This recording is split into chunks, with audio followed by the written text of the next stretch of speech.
우리는 너무나도 중요한 문제를 눈앞에 두고 있을 때 사람들이 하는 말만 가지고는 확신을 가지지 못할 때가 많습니다.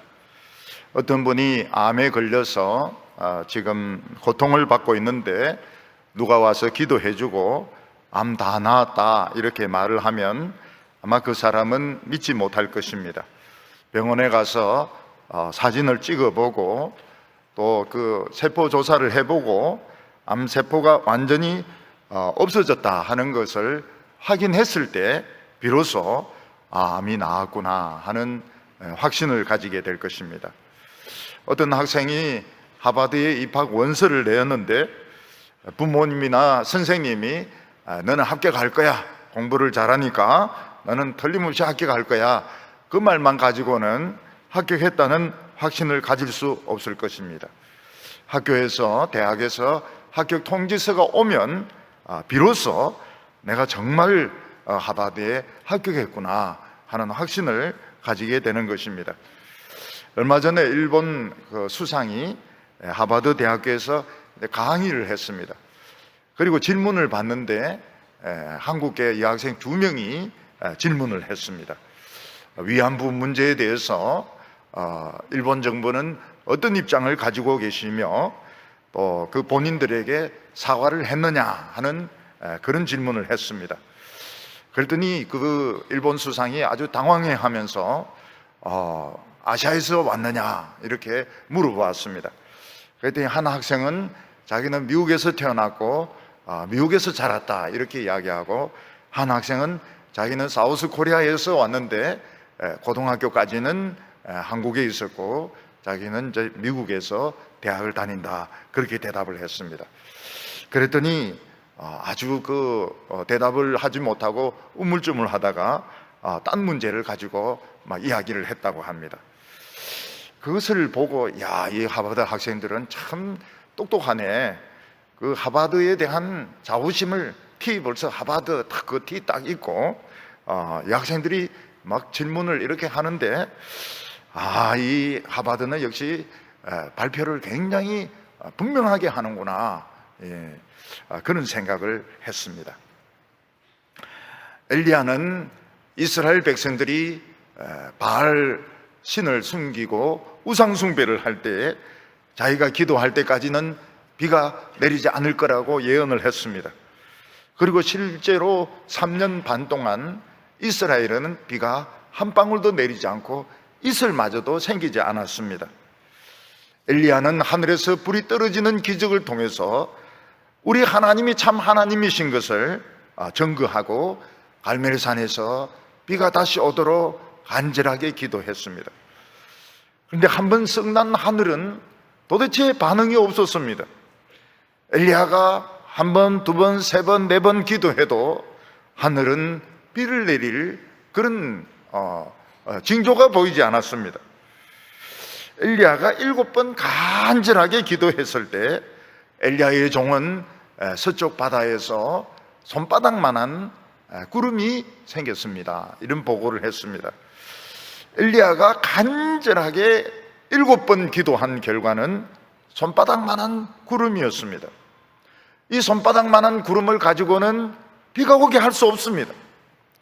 그러나 엘리야는 그 작은 정표를 보고 굉장히 큰 비가 온다는 하나님의 증거구나, 그래서 이스라엘 왕에게 큰 비가 쏟아질 텐데 빨리 산에서 내려가라고 그런 이야기를 합니다. 아니나 다를까 왕의 마차가 산에서 내려가고 엘리야가 내려가는 동안에 그 손바닥만한 구름은 엄청나게 큰 구름이 되어서 막 폭우가 쏟아지는데 3년 반 동안 비가 내리지 않았던 땅이 완전히 해갈이 되게 되었던 것입니다. 우리는 인간이기 때문에 하나님께서 나와 함께 계시고 나를 바른 길로 인도하시고 나를 돕고 계시지만은 하나님이 눈에 보이지 않기 때문에 우리는 그것을 믿지 못할 때가 많이 있습니다. 하나님이 함께 계시지 않는다면 우리는 불안해하고 두려워하면서 신앙이 없는 사람처럼 막 히스테리를 부리든지 우리는 침체되게 될 것입니다. 그때 하나님께서는 우리만 알 수 있는 작은 증표를 보여주십니다. 몸이 아픈 부분이 낫는다든지, 또 기도가 응답이 된다든지, 또 안 되는 일들이 된다든지, 또 누가 격려의 말을 한다든지, 이런 것을 통해서 작은 증표를 보여주시는데, 그게 바로 하나님이 나와 함께 하시는 증거이고 나중에 큰 능력으로 나타나게 되는 것입니다. 사울 청년은 집에서 암나기들을 잃어버렸습니다. 아무리 찾아도 암나기를 찾을 수 없으니까 이제 포기하려고 하다가 결국은 이 사무엘 선지를 찾아오게 되었습니다. 사무엘 선지는 사울에게 오늘은 여기서 자고 내일 아침에 너가 떠나기 전에 내 마음에 있는 생각을 다 이야기하겠다고 이야기를 했습니다.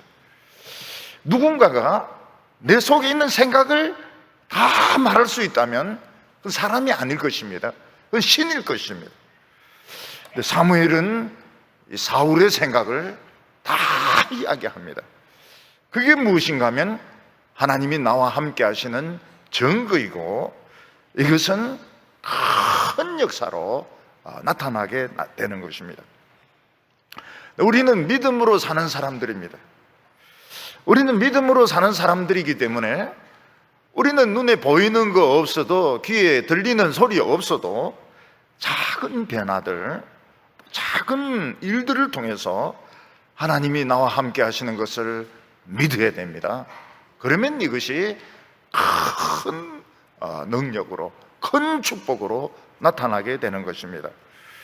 오늘 첫 번째는 이 사울이 가지고 있었던 생각이 무엇이냐 하는 것입니다. 사무엘 선지자는 사울에게 내일 아침에 네가 마음에 생각하고 있는 것을 내가 이야기해 주겠다 이랬는데, 사울이 무슨 생각을 가지고 있었을까요? 크게 두 가지로 볼 수 있습니다. 우선 하나는 무엇인가 하면 사울은 그냥 평범하게 농사 짓는 농부였습니다. 이스라엘은 블레셋의 식민지로 있었고 굉장히 경제적으로 어려웠고 정신적으로 침체되어 있었습니다. 그런 데서 농사 짓는 사울이 무슨 생각을 할 수 있었을까요? 사울은 두 가지 생각을 하고 있는데, 하나는 무엇인가 하면 암나기들을 어떻게 찾을 것인가 하는 것입니다. 이 암나기는 사울 집에 아주 중요한 재산이었습니다. 이 암나기가 없으면은 사울 집은 너무너무 불편하게 될 것입니다. 그래서 이 암나기를 어떻게 찾을 것인가, 이게 이제 사울의 마음을 지배하고 있었던 것입니다. 9장 19절을 보면, 요 앞장에 있는 9장 19절을 보면 사무엘이 사울에게 대답하여 이르되 내가 선견자니라. 선견자의 집이 어디 있습니까? 이러니까 내가 선견자니라 이러면서 너는 내 앞서 산당으로 올라가라. 너희는 오늘날 나와 함께 먹을 것이요 아침에는 내가 너를 보내되 내 마음에 있는 것을 다 내게 말하리라. 사무엘의 머릿속에 들어있는 첫 번째 생각은 암나기를 찾는 것이었습니다. 그래서 사울은 도대체 지금 이 암나기들이 어디가 있을까? 이게 해결이 되지 않으면, 암나기를 찾지 않으면 사울은 행복하지 못할 것입니다. 이것은 오늘 우리들에게도 마찬가지입니다. 큰 돈을 이런 종이 봉투에 넣었다가 갔는데 이걸 그냥 잃어버렸다면, 공중 화장실에 두었든지 아니면 택시 위에 올려놨다든지 아니면 이걸 어디 사무실에 두었다든지 이게 없어지게 되었으면 우리는 그게 머리를 지배해가지고, 특히 회사 공금이고 이렇게 하면, 또 돈도 액수도 많다고 그러면 우리는 그 돈을 찾기 전까지는 마음이 행복하지 않을 것입니다. 설교를 들으면서도 머릿속에 들어 있는 것은 설교가 아닙니다. 돈 봉투입니다. 돈 봉투. 이 돈 봉투를 찾아야 될 텐데 이 돈이 어디 있을까? 화장실에 있을까? 택시 뒷자리에 있을까? 아니면 사무실에 서랍 속에 있을까? 그 생각을 하느라고 설교는 하나도 귀에 들어오지 않을 것입니다. 오늘 본문이 어딘지 전혀 기억을 못할 것입니다. 오로지 돈 봉투만 생각이 날 것입니다. 이거는 인간이기 때문에 어쩔 수 없는 것입니다.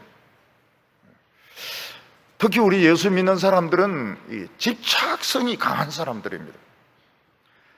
그래서 뭔가 작은 일이 잘못되어도 거기에 굉장히 그 집착을 합니다.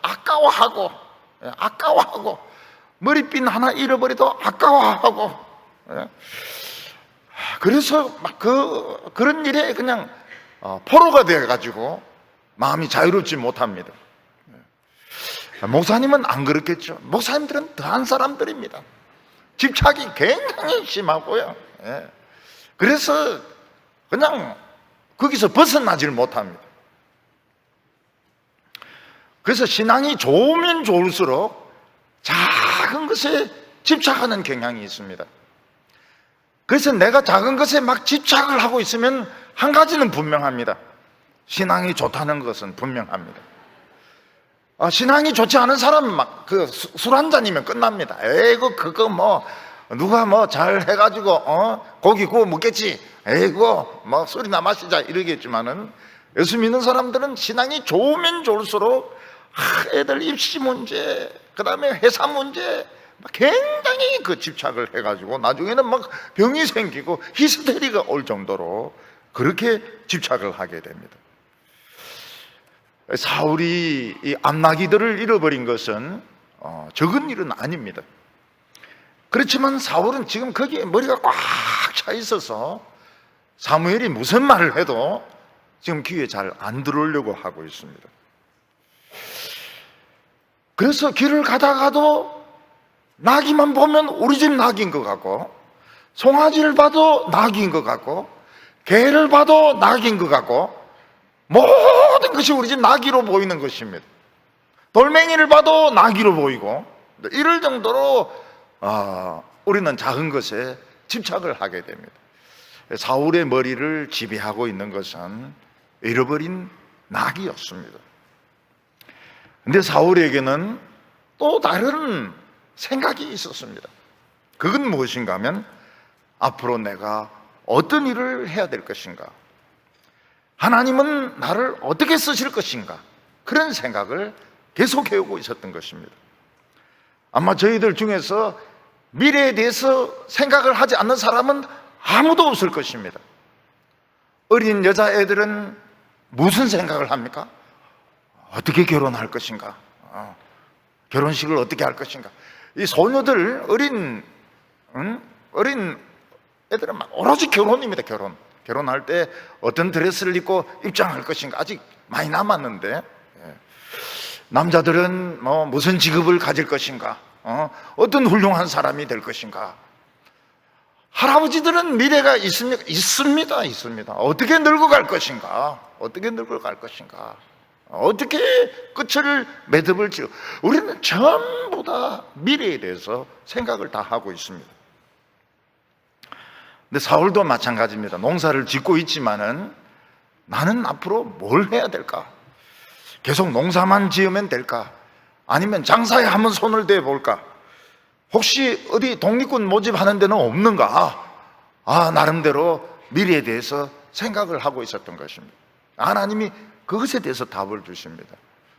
암나기에 대해서 답을 주시고 미래에 대해서 답을 주시는데 엄청난 것이었습니다. 나다나엘은 예수님을 만났을 때 그가 무화과 나무 아래에 있었던 것을 아셨습니다. 그러니까 바로 고백이 나옵니다. 나의 하나님, 나의 왕이시라고. 그러니까 예수님이 뭐라고 말씀하십니까? 내가 너를 무화과 나무 밑에서 보았다 함으로 믿느냐? 더 큰 것을 보리니 인자 위에 하늘이 열리고 천사가 오르락내리락 하리라. 그 말씀을 하시는 것입니다. 오늘 하나님은 내 마음의 생각을 알고 계십니다. 지금 내가 무슨 생각을 하고 있는지, 내가 무슨 고민을 하고 있는지, 내 미래에 대해서 어떤 지금 고민을 하고 있는지 하나님은 알고 계십니다. 그걸 혼자서 해결하려면 해결이 됩니까? 해결이 안 됩니다. 해결이 안 돼요. 막 그냥 계속 생각이 맴돌기만 하고 풀리지 않습니다. 근데 하나님의 말씀 앞에 이렇게 나오면은 생각이 정리가 됩니다. 굉장히 놀랍게 정리가 되면서 내가 왜 그런 생각을 못했던가? 답이 먼 데 있는 게 아니고 참 가까운 데 있는데 왜 그걸 모르고 있었을까? 답은 가까운 데 있습니다. 가까운 데 있어요. 길은 가까운 데 있습니다. 그걸 모르고 막 고민을 굉장히 많이 했는데 하나님 앞에 이렇게 나오니까 이게 다 해결이 되는 것입니다. 사울에게 있어서는 두 가지 다 어려운 문제였습니다. 하나는 암나귀를 어디 가서 찾는가? 아무리 찾아도 없어요. 그리고 나는 앞으로 어떤 사람이 되어야 될까? 장사를 해야 될까? 농사를 지어야 될까? 뭐 어떤 사람과 결혼을 해야 될까? 막연하죠. 근데 하나님 앞에 오니까 하나님은 이미 놀라운 계획을 가지고 계시더라는 것입니다. 대학생들 되면 제일 고민한 게 그겁니다. 제일 고민한 게 종교 문제를 가지고 고민합니다. 종교를 문제.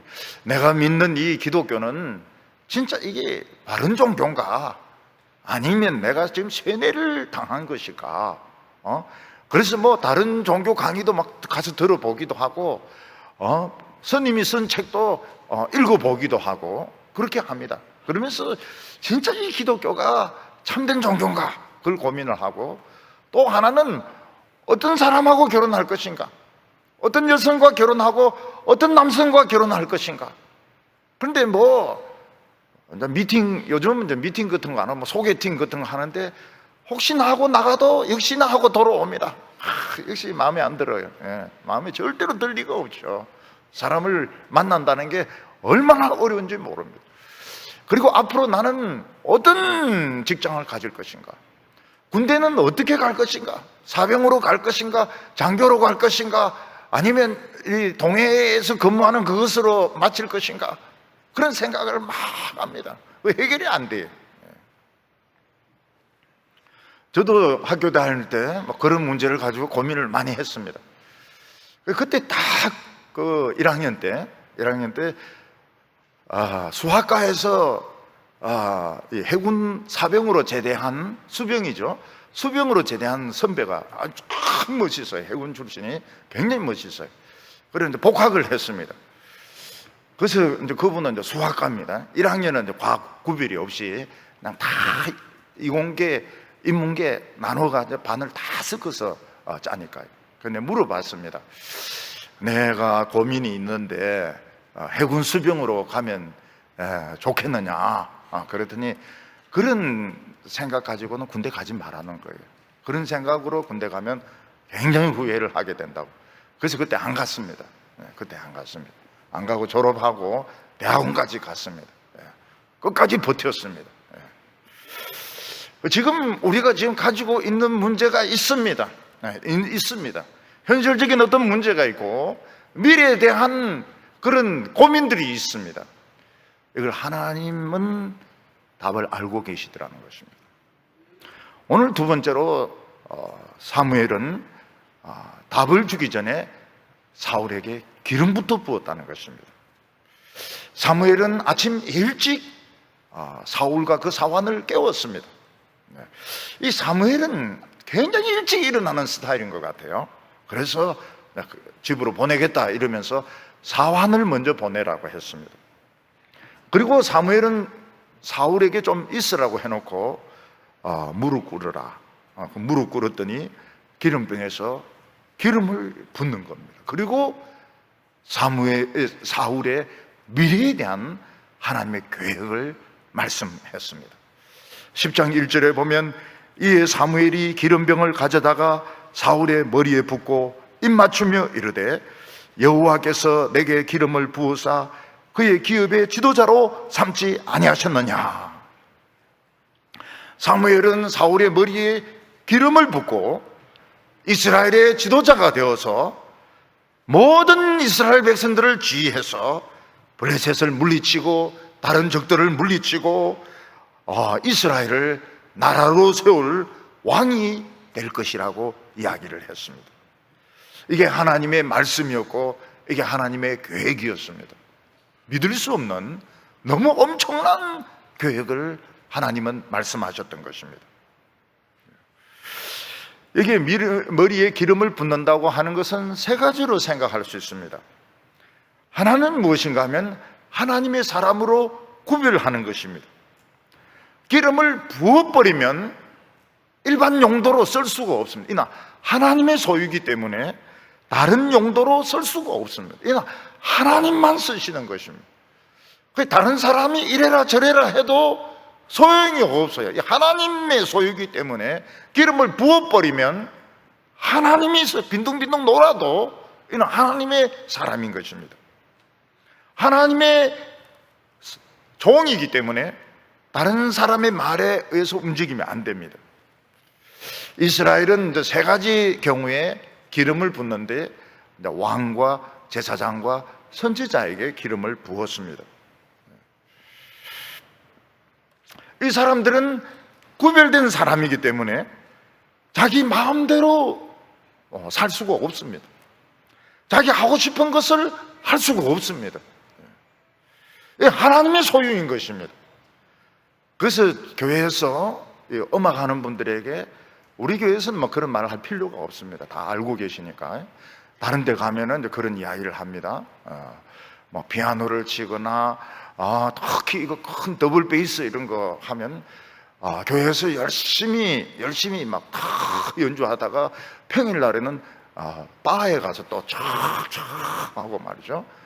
피아노도 막 찬송가 막 반주하다가 평일날에는 막 재즈로 막 촥 연주하고 그러는데 그렇게 하면 안 된다고 그랬습니다. 그렇게 하면 안 된다고. 이 교회에 봉사하는 분들은 이 기름 부음 받은 것과 같기 때문에 딴 용도로 쓰면 안 돼. 그러니까 목사는 설교도 하고 딴 예비군 훈련소에 가가지고 뭐 딴 강연도 하고 이러면 안 되는 겁니다. 설교만 해야 되는 겁니다. 딴 거 안 시키지만 빈둥빈둥 놀면 돼. 왜냐하면 기름을 부었기 때문에 다른 용도로 쓸 수 없는 겁니다. 교회 예배당도 마찬가지입니다. 헌당식 하고 난 뒤에는 딴 데로 예비군 훈련장이나 아니면 뭐 노인 복지를 위한 댄스 교습소나 이런 거로 쓸 수가 없습니다. 이거는 다 구별되기 때문에 예배용으로만 써야 되는 것입니다. 사울은 앞으로 뭘 해야 될까? 계속 농사를 지으면서 아버지 밑에 있어야 될까? 아니면 장사를 해야 될까? 아니면 다른 무슨 여행을 할까? 공부를 외국에 가서 학문을 배워볼까? 하나님의 계획은 무엇인가 하면 이스라엘의 왕이 되어가지고 이스라엘 백성들을 이끄는 것이 하나님의 계획이었던 것입니다. 사울이 생각한 것은 큰 것이 아니었습니다. 그냥 조그만 것이었습니다. 장사냐, 농사냐, 뭐 여행이냐, 뭐 그런 정도의 생각인데 하나님의 계획은 믿을 수가 없었습니다. 어마어마한 계획이었습니다. 이스라엘은 12지파로 이렇게 나누어져 가지고 하나가 아닙니다. 근데 이스라엘 전체를 하나로, 나라로 만들어서 왕이 되는 것입니다. 이게 하나님의 계획이었습니다. 그러니까 우리들에게도 하나님의 계획이 있습니다. 하나님의 계획은 우리의 생각과 달라요. 내 생각은 너희 생각과 다르다고 했습니다. 내 길은 너희 길과 다르다고 이야기했습니다. 하나님의 계획이 있는 거예요. 그리고 여기 기름을 붓는다 하는 것은 성령을 부어주시는 것을 말합니다. 지금까지는 그 사사들에게 위기 때 한 번씩 성령이 임했습니다. 근데 이 기름을 부으면 어떻게 됩니까? 원할 때마다, 사울이 원할 때마다 기도할 때마다 성령이 수시로 부어지게 되고 사울은 능력의 사람이 되게 됩니다. 사울은 어떤 사람입니까? 성령의 사람인 것입니다. 성령의 사람. 성령의 능력이 임해가지고 적을 쳐부수고 성령의 능력을 가지고 사탄의 모략을 이기는 성령의 사람이 되는 것입니다. 성령은 그가 기도할 때마다, 위험이 올 때마다 부어지게 됩니다. 그게 기름 부음의 특징입니다. 그리고 기름을 붓는다 하는 것은 오직 하나님만 의지해서 살겠다는 약속입니다. 만일 사울이 하나님의 말씀을 믿고 그냥 믿음을 가지고 나가면 무조건 이깁니다. 신하들이 반대하고 다른 사람이 따르지 않고 이래도 무조건 부흥이 일어나고 무조건 이깁니다. 이게 하나님의 약속입니다.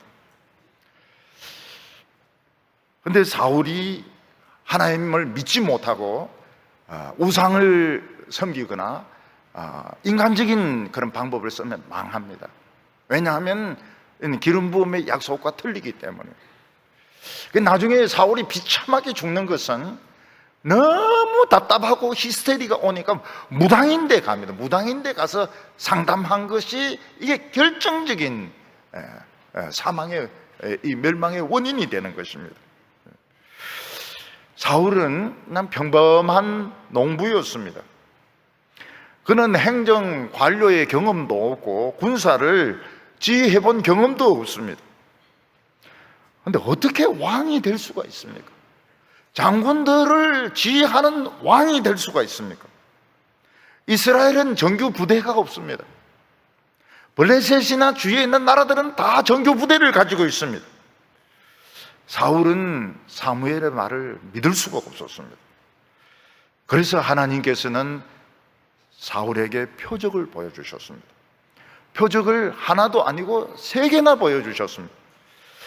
이것은 지금 일어나고 있는 일은 우연이 아니라는 겁니다. 전부 하나님이 그의 인생을 지금 끌고 나가고 계시고 이건 우연이 아니다. 앞으로 너의 인생도 우연이라고 하는 것은 없다.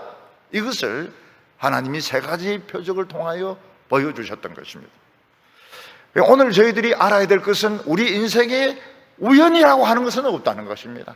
우연이라는 것은 없고 하나님이 이걸 내 인생을 끌고 나가고 계신다. 이걸 우리가 이걸 인정을 해야 되는 겁니다. 오늘 3번째는 하나님이 보여주신 3가지 표적이 무엇이냐 하는 것입니다. 지금 사울은 왕이라고 하는 것은 지금 아예 생각도 없고 지금 안마기 머리 생각으로 지금 머리가 꽉 차 있습니다.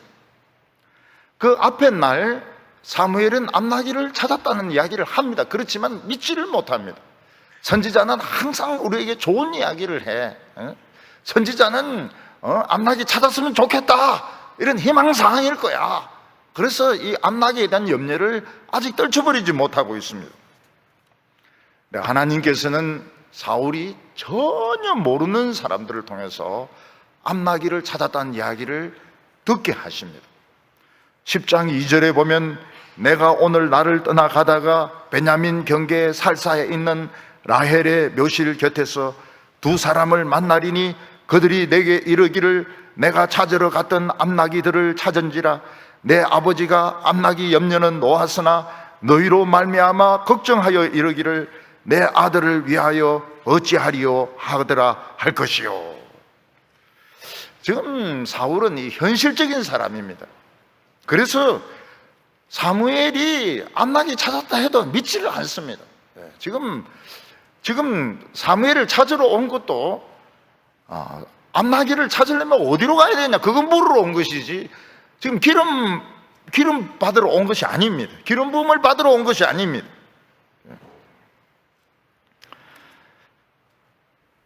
사울은 사무엘의 말을 믿지 못하고 의심하고 있었습니다. 만약 암나기를 못 찾았는데 암나기를 안 왔는데 사울이 사무엘의 말만 믿고 그냥 빈손으로 집에 갔다가 암나기들이 없으면 어떻게 합니까? 얼마나 망신입니까?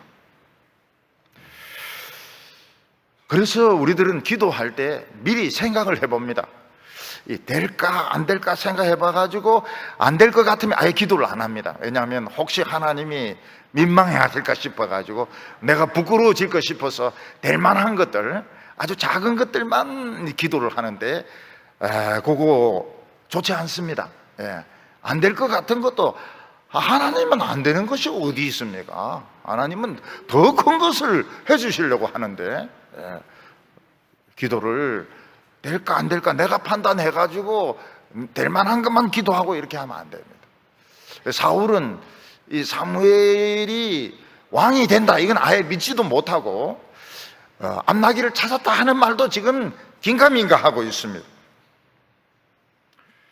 그래서 하나님께서 표징으로, 너가 이 암나기 때문에 도저히 암나기에서 벗어나지 못하니까 전혀 모르는 사람들에게서 암나기 이야기를 듣게 될 것이라고 말씀했습니다. 그래서 사울이 이제 집으로 돌아가는데, 베냐민 경계 살사라는 곳에 라헬의 묘지가 있습니다. 라헬의 묘지에서 전혀 모르는 두 사람을 만나게 될 것이라고 했습니다. 근데 그 두 사람은 성령의 감동이 되어서, 성령의 감동이 되었다는 게 뭘 말합니까? 자신의 의지와는 상관없이, 자신의 그 지각과는 상관없이 사울에게 이야기를 합니다. 뭐라고 이야기합니까? 네가 걱정하는 암나기는 찾았다. 아버지는 오히려 너 걱정을 하고 있다. 그리고는 무슨 말을 했는지 모르는 거예요. 왜냐하면 성령이 말씀을 하게 하니까 이 사람들은 자기 의지와 상관없어요. 전혀 모르는 사람 두 명이 둘이서 합창을 하는 겁니다. 너가 찾는 암나기는 찾았고 아버지는 오히려 너를 걱정해서 내 아들을 위하여 어찌할꼬. 우리 무슨 말 했지? 이 사람들은 자기 의지와 상관없이 그 말을 하는 겁니다. 그러니까 사울이 성령이 하는 소리를 이제 듣게 하시는 겁니다. 성령의 의지로. 그 사람들은 사울을 모르는 사람들입니다. 사울을 모르는 사람들이고 암나기도 모르는 사람들입니다. 그런데 자신의 의지와는 아무 상관없이 사울에게 암나기는 찾았고 아버지는 너희 걱정을 하고 있다. 그리고 모르는 거예요. 자기들이 무슨 소리를 했는지도 모르는 거예요. 하나의 이제 이적이죠. 이적을 보여주신 것입니다. 사울이 지금 아버지가 우리 걱정할 텐데 그걸 알고 계셨던 겁니다. 하나님은. 하나님께서는 사울이 아버지가 내 걱정할 텐데 그것까지 이야기해 주는 겁니다. 암나기들은 찾았고 아버지가 내 걱정하지 않을까 걱정하고 있다. 그걸 알려주는 겁니다. 이게 놀라운 일이죠. 모르는 사람, 전혀 모르는 사람이 자기 의지와 상관없이 그 이야기를 하는 것입니다.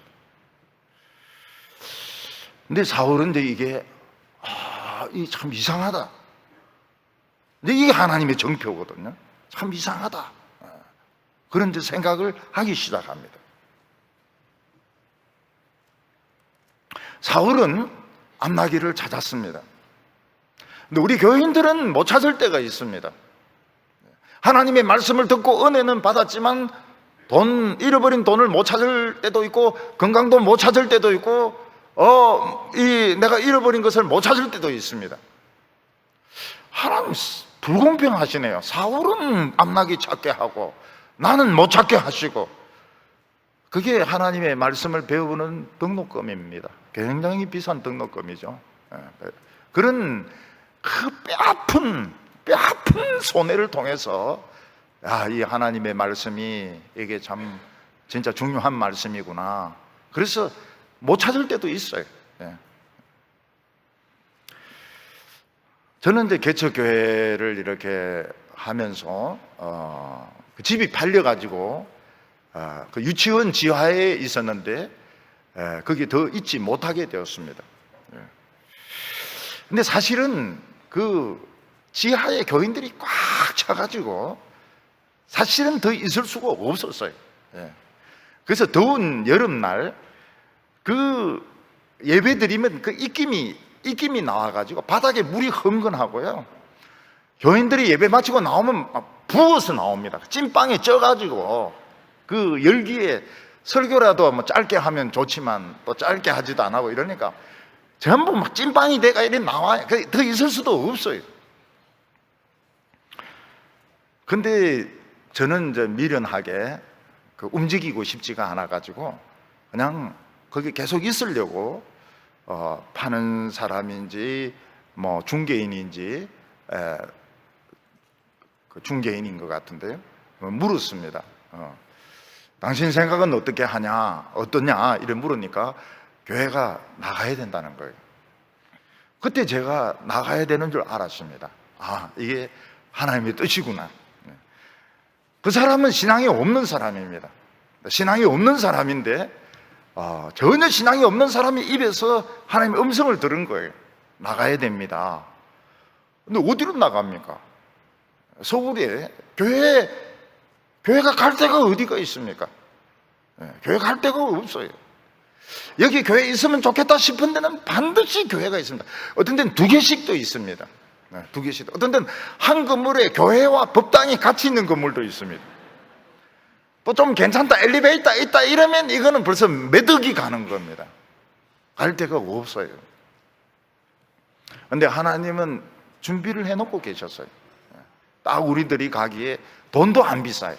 돈도 안 비싸고 우리 돈에 딱 맞게 딱 갈 데가 있었습니다. 그리고 거기서 폭발적으로 부흥을 합니다. 교회가 폭발적으로. 참 그 하나님이 하신 일이 놀랍더라고요. 길이 없는데 진짜 폭발적인 그 부흥이 일어나요. 어느 정도로 대단한가 하면 일본에서까지 소문이 막 나가지고 일본 사람들이 와요. 일본 사람들이 한국에 있는 교회를 구경하러 가는데 딱 2군데 갑니다. 여의도 순복음교회하고 우리 교회 옵니다. 그러면서 아유 뭐 놀랍다 이러면서 놀랍다고 그러면서 그리고 이 뭐 성결교 신학교, 서울신학교 이런 데서 이제 강사를 초빙하지 않습니까?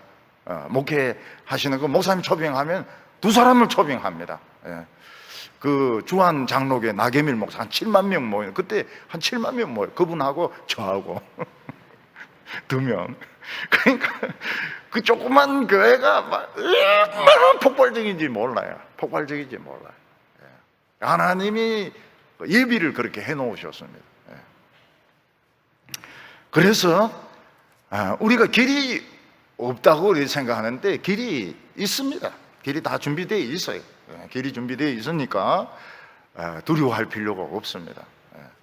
암나기들은 찾았고 아버지는 너희들을 걱정한다. 내 속에 든 생각을 다 이야기해 주는 겁니다.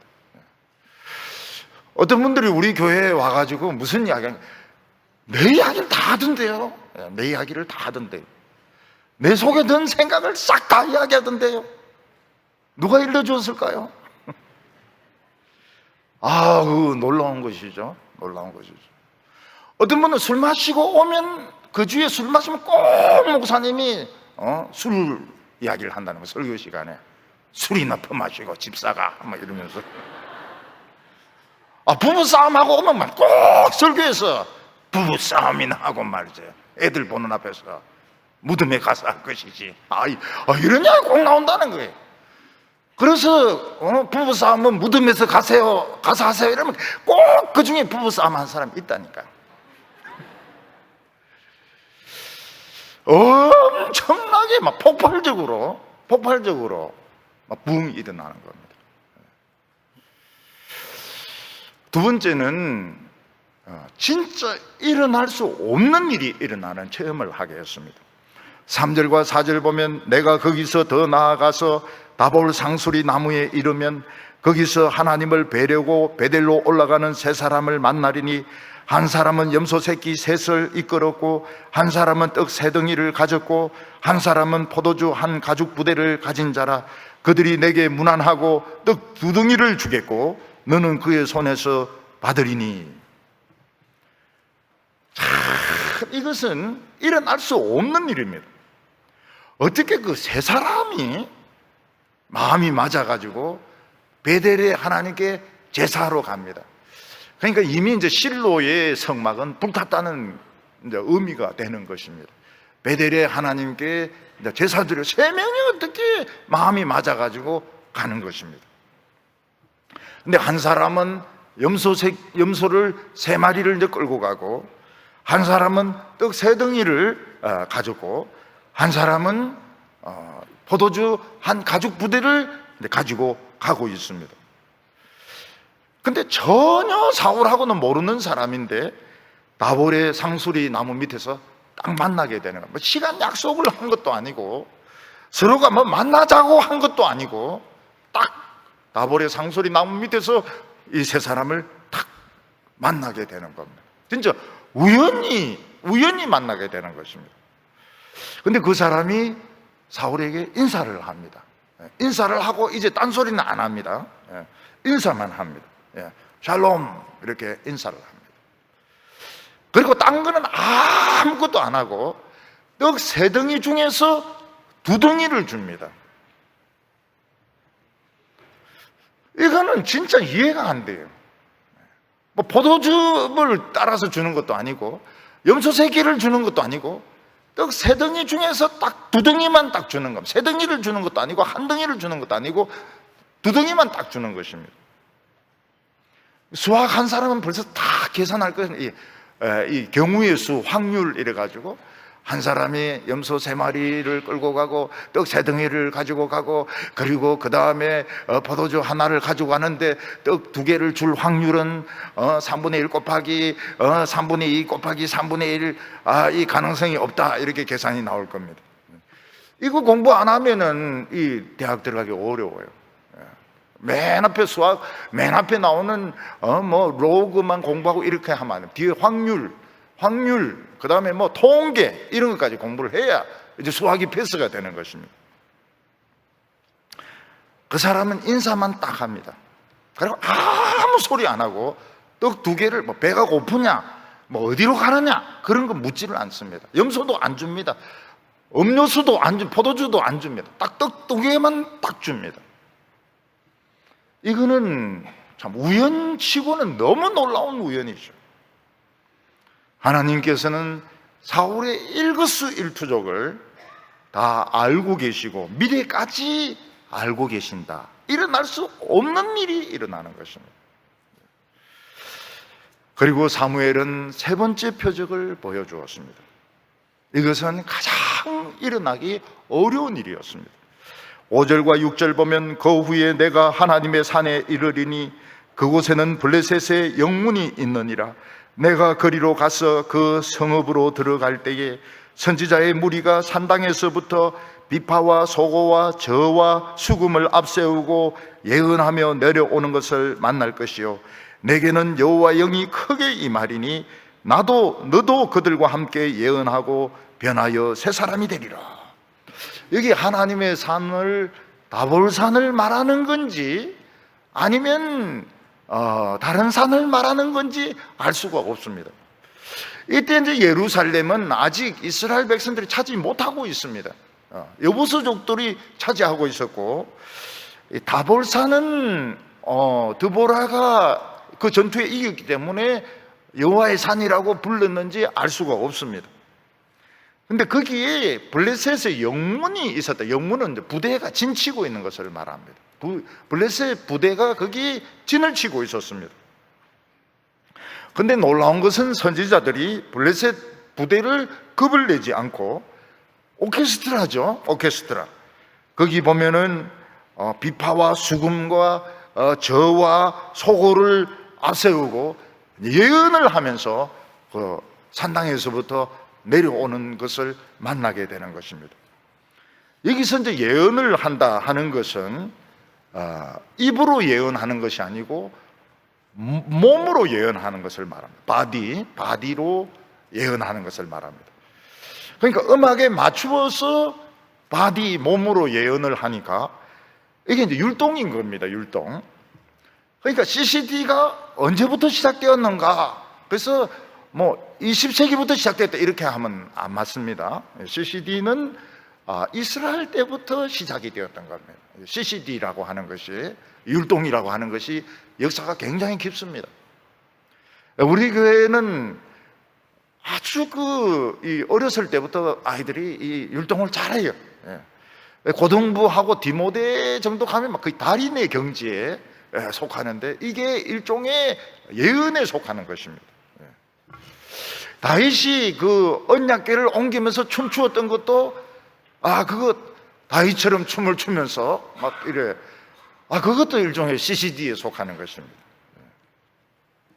근데 이제 이 CCD는, 이 예언은 거의 모라의 경지에 빠집니다. 모라의 경지에 빠져가지고 율동을 하면서 춤을 추면서 내려오는데, 여기에 이제 조금 더 심해지면 엑스타시에 빠집니다. 엑스타시, 황홀경에 빠지게 됩니다.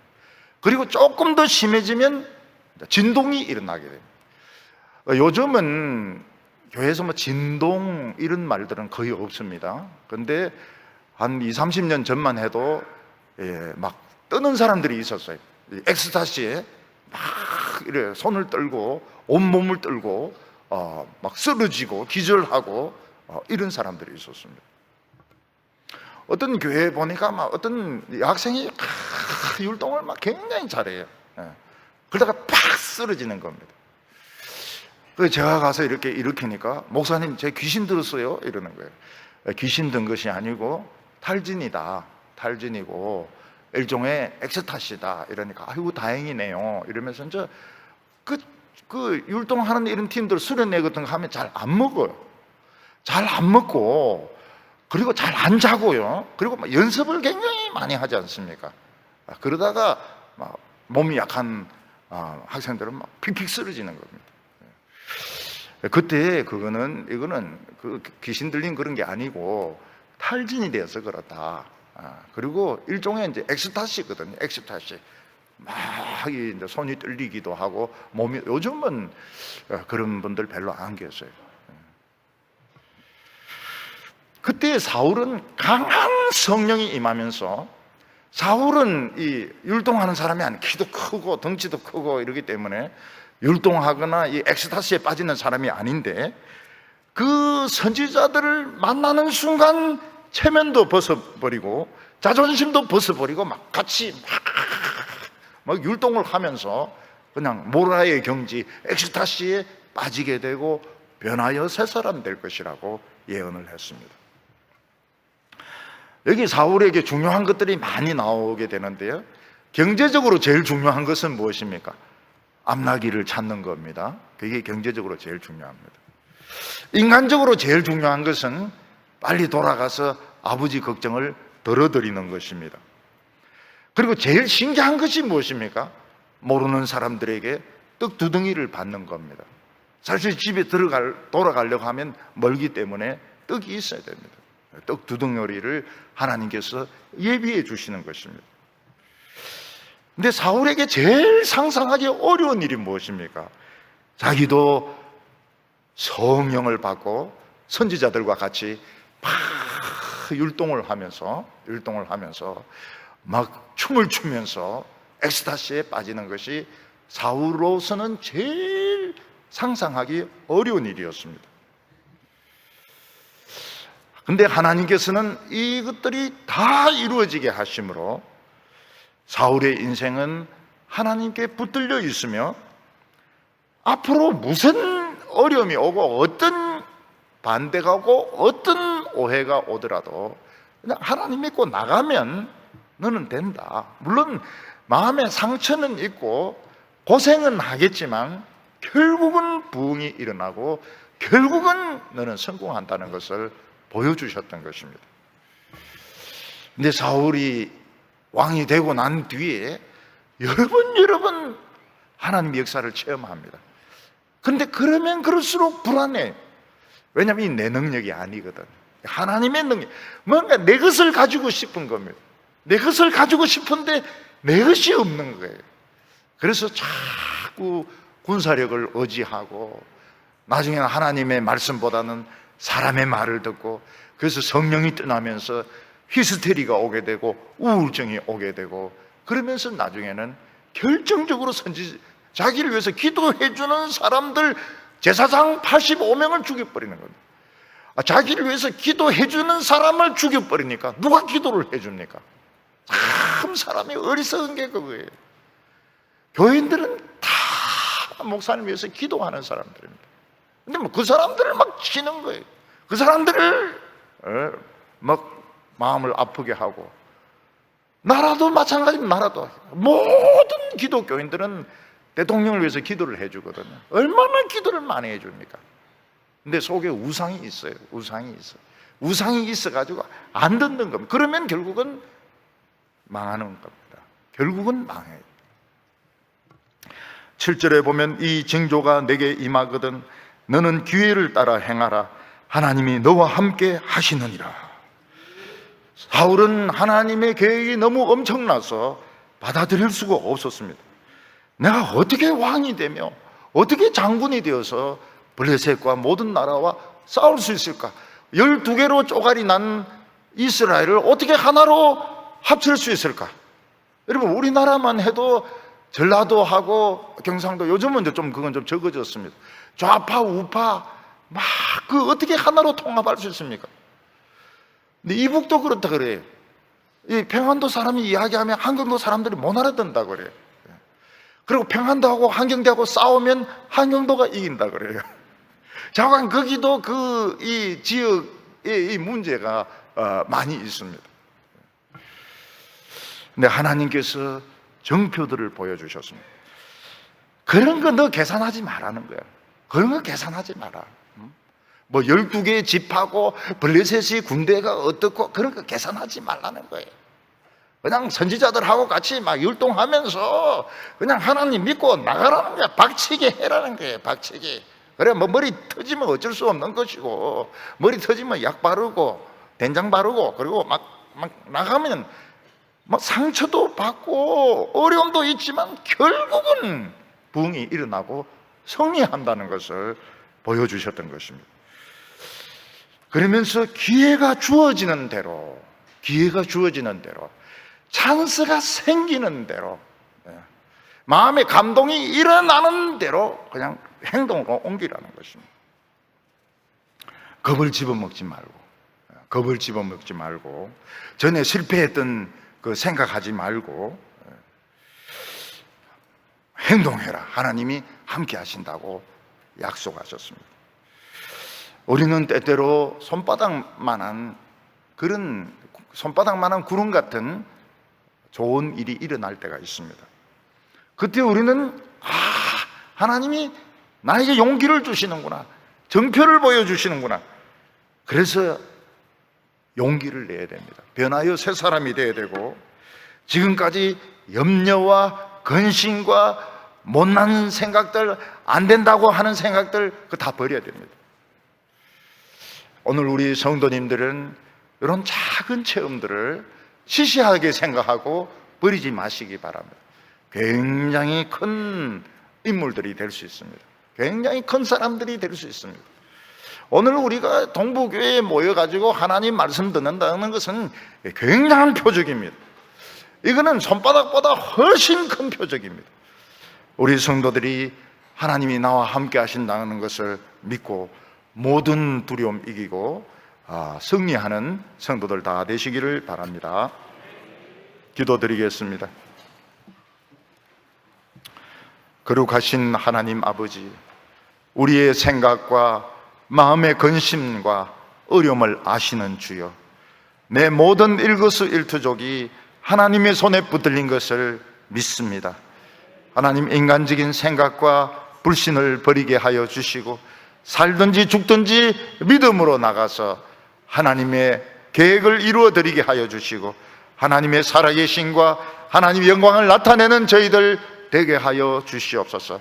오늘 온 성도들에게 어린이들까지 강한 성령이 임하여서 우리 모두 변하여 새 사람 되게 하여 주시옵소서. 예수님의 이름으로 기도하옵나이다.